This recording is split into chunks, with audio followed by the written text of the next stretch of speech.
Yomide akpena todi nolo apetokle apeno zire kake mi gatrova miagbo le erwame eye mena minya wobe kapo moya le huri na miabe biabiao endele wo osogola menye tension be do kokoko be babia la wo o lele do de mele nyatane alo nyatane ba o nya do ko lemnele manya tike ko la zanwa atinyo abiopora be de watin kwerinti woma azon pastor me trova gbo miaba wana be apa veleji yin bojobojo le nyonu me tutugban nyonu bojo na bon mi ma gblɔ be gbɔdzɔ nɔ nyɔnu kuna ye ekuna eye yɔna be frigidite ame ɖe le kama. Allô oui manyao me le kumanyao Allô allô bon edzo retour ne trova nyɔnu me gbɔdzɔ nɔ nyɔnu kuna ye yevo gblɔna be frigidite la femme est frigide egɔme nye bena eva le abe gbɔ kuku ne wole asi kam titsa megba sena ŋdeke gɔme eku atri eye no le bipe tsa megba sena naneke eye zi geɖea ŋutsuwoe va nana nyɔnuwo zuna nenema dɔléle ma ŋutsuwoe dona nyɔnuwo parce que gbɔdɔdɔ ɖe sia ɖea edzena gɔme kudo caresse fefe le ame newo dome asi lili ame newo ŋuti eye nyɔnu yiwo ke nene ƒe nua ʋete le woƒe agbeme zi geɖe koa nyɔnuwo va kuna tri eye womegba sena naneke gɔme alebe ɖewohia nyɔnua yiƒe gbɔdɔdɔ gbãtɔ yi ke wòwɔa ɖewo do avu na ye woƒa vɔvɔ ɖe me vɔvɔ ma ke woƒa ɖe ma enana be nyɔnuwo va dzena nene ƒe nuwo me eye le yiƒe agbemea mesena vivi ɖeke le gbɔdɔdɔ ƒe nyawo me yewo gblɔna be nyɔnua eku atri. Akpe ne nyɔnua ku alo ku atri vɔ ɖe de wɔna de gale woatrɔ ɖɔe ɖoa woɖɔnɛ ɖoe parce que nyame gasia game dena akpe ne Mawu be Mawu si ke nye nuwo katã nya la etsɔ amagbewo kple atiwo kpe ɖe amegbetɔ ŋuti parce que nya be amegbetɔ la va ge ɖe kuxe ɖe me ta atiwo le enuwo le ke woɖɔna nene ƒe nuwo ɖo eye wòle míagbɔ le anyigba ya dzi ta ɖɔɖɔɖo le ŋuti. Ɖɔɖɔɖo sia leke wòvana mi ɖo? C'est bien. Nyɔnu ɖe sia ɖe si ke ku atri gbã conseil gbãtɔ yi ke míanɛ nenye be nye srɔ̃tɔe nye bena nu gbãtɔe nye be yeƒe susu neva srɔ̃a ŋuti eye ne se gɔme bena nu yiwo yɔ be gbɔdɔdɔa enye dɔdeasi ne yi ke yeawɔ le yiƒe srɔ̃ɖeƒe me le yiƒe srɔ̃ɖegbe me nenye be nye nyɔnu ke wòzu be neɖo gbɔdɔdɔ ƒe game dzika tsonɛ vɔvɔ̃ ɖonɛ eye edina be yeato mɔ sia mɔnu ne yeato le mea nenya be yeda ƒu yeƒe dɔdeasi ɖe si ke Mawu tsɔ na yi le anyigba dzi ne se gɔme be yi le lé dɔ ye eye dɔléle ɖe sia ɖea wodanɛ sigbe leke koe dɔme la ate nɔ ɖui eye wòave di atike la ɖea nenema ke nenye be nye nyɔnu ele frigide mele capable ate ma nɔ anyi kple srɔ̃a le dzidzɔkpɔkpɔ me le woƒe gbɔdɔdɔ ƒe nyawo me oa nyɔnua nenya be yele dɔ eye dɔléle ma wodanɛ le fondation Pabe Atoance wodanɛ le fondation Pabe Atoance ne dɔléle ma nɔ anyia me préconise atike ame eve nɛ metsɔ míaƒe atike ame eve ɖo ɖe gbãtɔ eyae nye Ebenezer evelia enye Zoe ne le ŋku ɖe atike ame eve ma ŋuti nu yi ke ta metsɔ Ebenezer ɖo ɖe tutugbã nyɔnu ɖewoa abie dona nuƒonɔ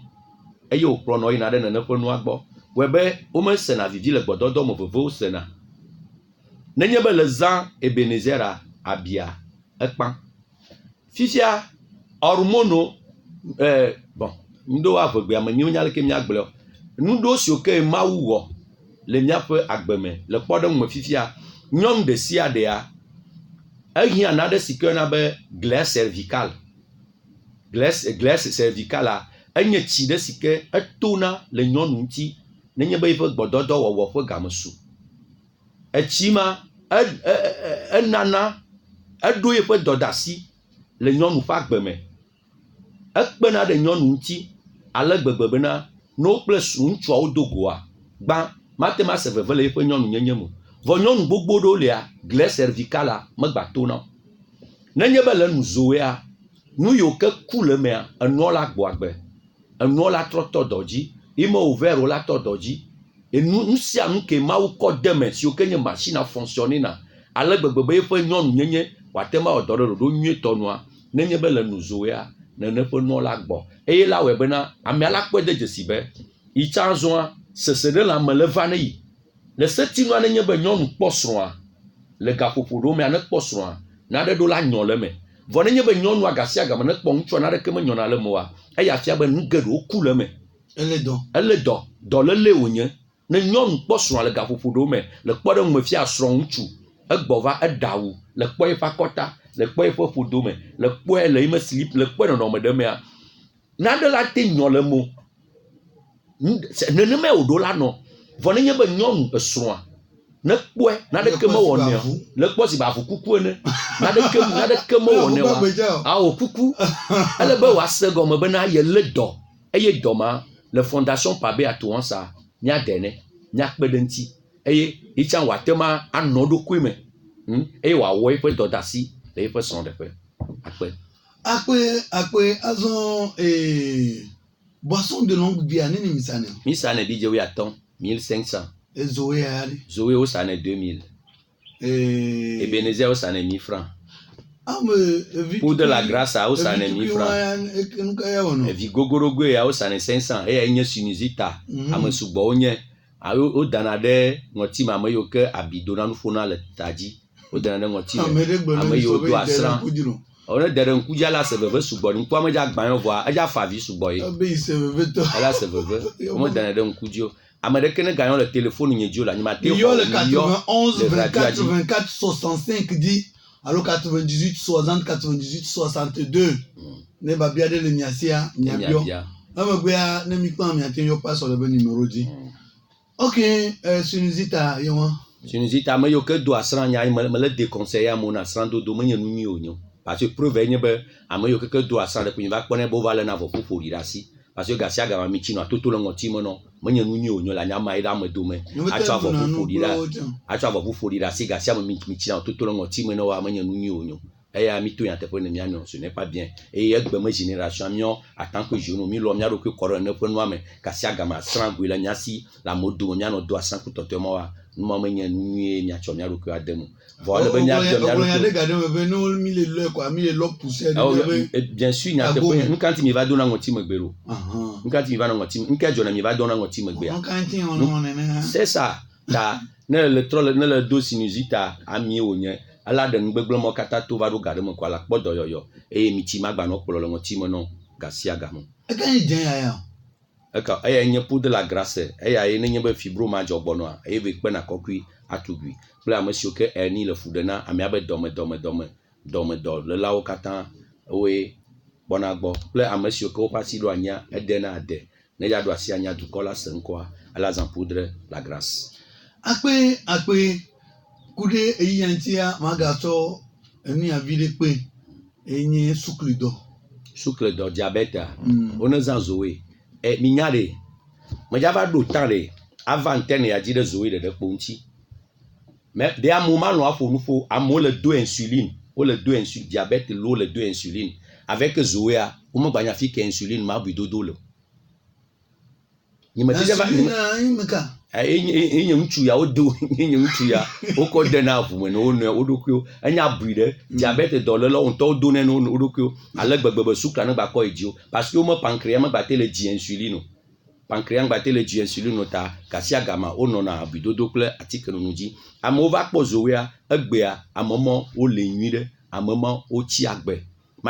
zoe wɔna nu sugbɔ zoe ame siwo ke asime le ɖe funa ame siwo ke masi le de funa ame yiwo ke gbɔdzɔ le ŋutsu me ame yiwo ke metsi menyo ame mete le dofuo wone zã zoe atike nyui ɖe wonyo mi kpɔa mia mawu ve mia nu bena ɖe nu yiwo ke menye adimenuwa mi dina be mia présenter ne mi zoe ya fia mate dɔli keke la nu ke nu ke ava wɔe nye be peut-être ma va sra dɔ me voa meja wɔ ndeke mo adime ndeke me le meja wɔ mo ni to amere gbo be nu si anu ko wa dede ma glo wa be orola ko Enia yovo tikede nona garder na on aime me kpɔ be me kpɔ de si be mía ti ko keke mi le poudre ewɔe me le kpɔ mía ti ko gbogbo tɔ ka mi trɔ wa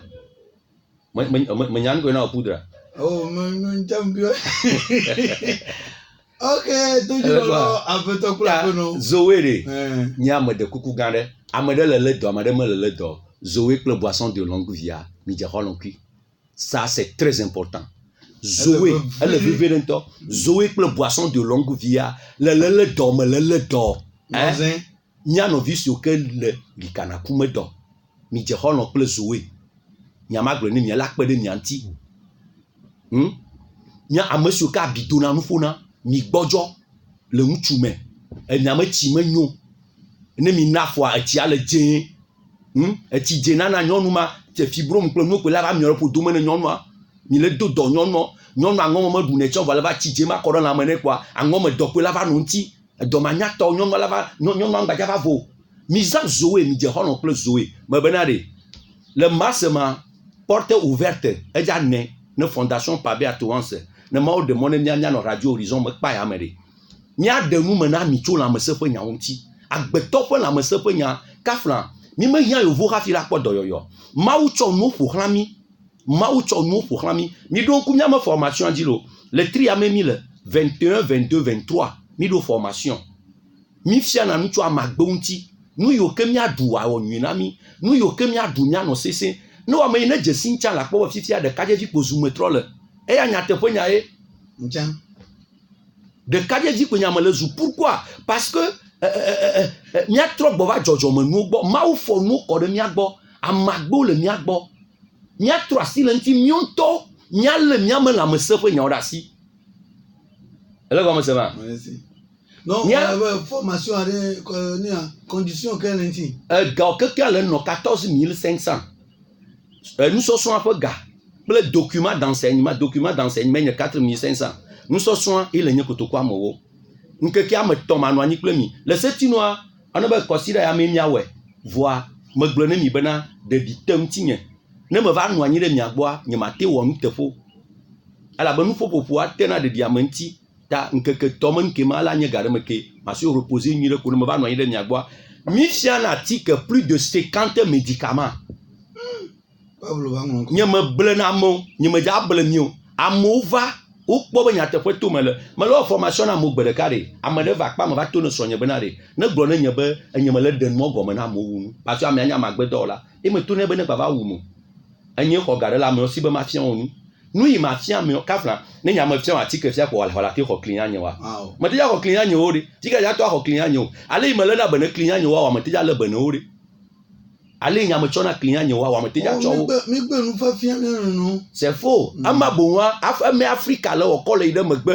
na Afrika tɔ ɖeka kpɔa nu gbogbo tsrɔ̃na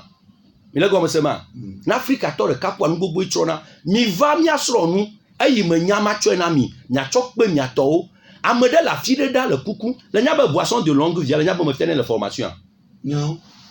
todzinɔlawo nya be nyateƒe to me le boisson de longue vie me fiane le formation me fiana ya le formation parce que elle veve ɖe ta me fiane le formation tension me dɔ le gblamo le amea le ko va dze anyi gblo enu non me nyo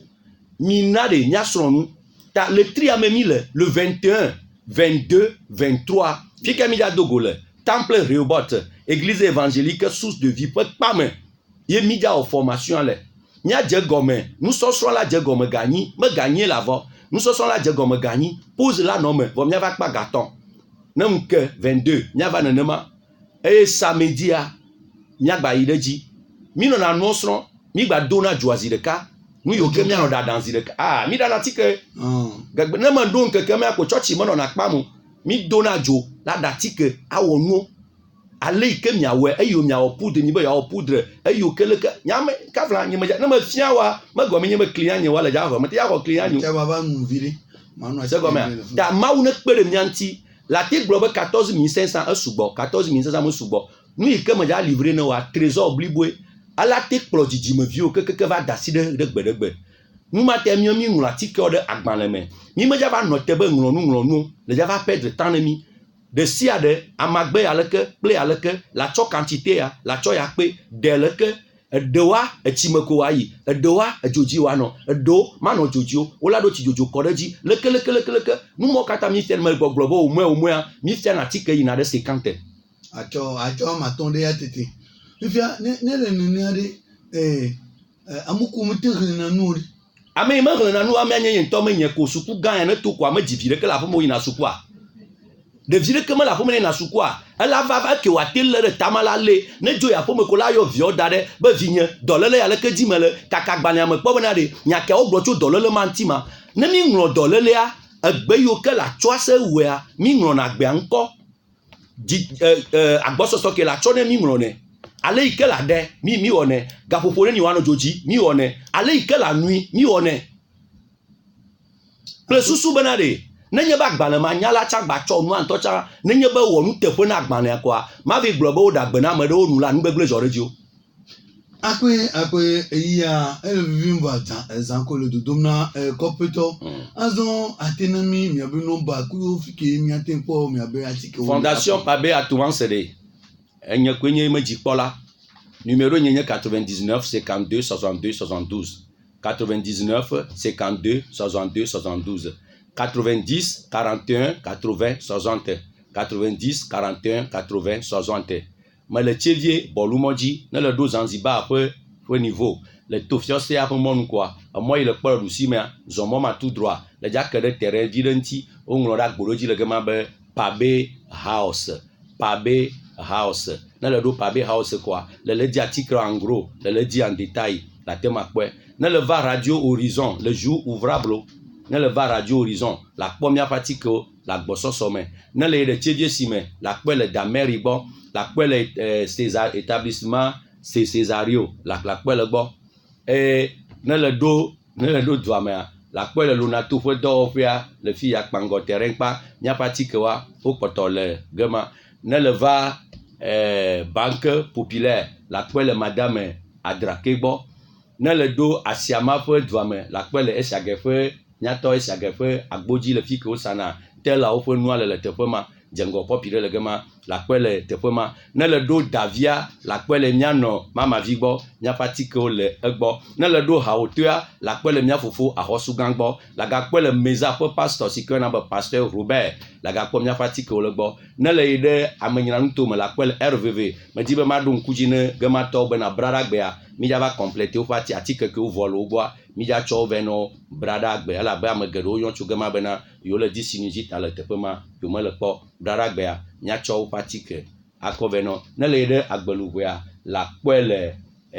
ba kule vɔ medi be mana anehɔtɔ nanya be kɔsiɖa ya mea braɖa kple kuɖa mi le wo gbɔ ta ne mi dze mɔe mi va to amenyra atsɔ atike ne woyɔ koa miadzo yi ɖe anehɔ ale gbegbe be wotsɔ wo me konyi fafa ne wòate ma tso azɔ. akpe nam nɔmba oke. Nɔmba nye 99 52 62 72 99 52 62 72 90 40 41 80 60 90 40 80 60 le 21 22 23 formation me be ele dzi gana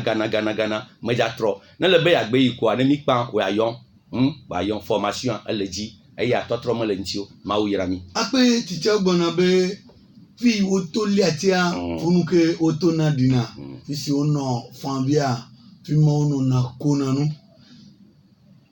nya ɖeke me le asi. aɖonku tɔxɛ nɔ adzi. mi da kpe mawu ŋusẽkatãtɔ amenuve la wɔame si ke na mi amenuveve be mienɔ kame kple todzinɔlawo la mi gblɔ nɔ be akpe mele kuku ɖe na wo be ame aɖe si ke se miaƒe nuƒoƒo ne game le si wòaƒle atikewo hã nye xɔsewɔ ɖeka kple tɔ ne ku tsino la ne kpɔ dɔyɔyɔ akpe nɔ be ne wɔe hena wo ŋkɔ ƒe bubu le Yesu be ŋkɔ me amen.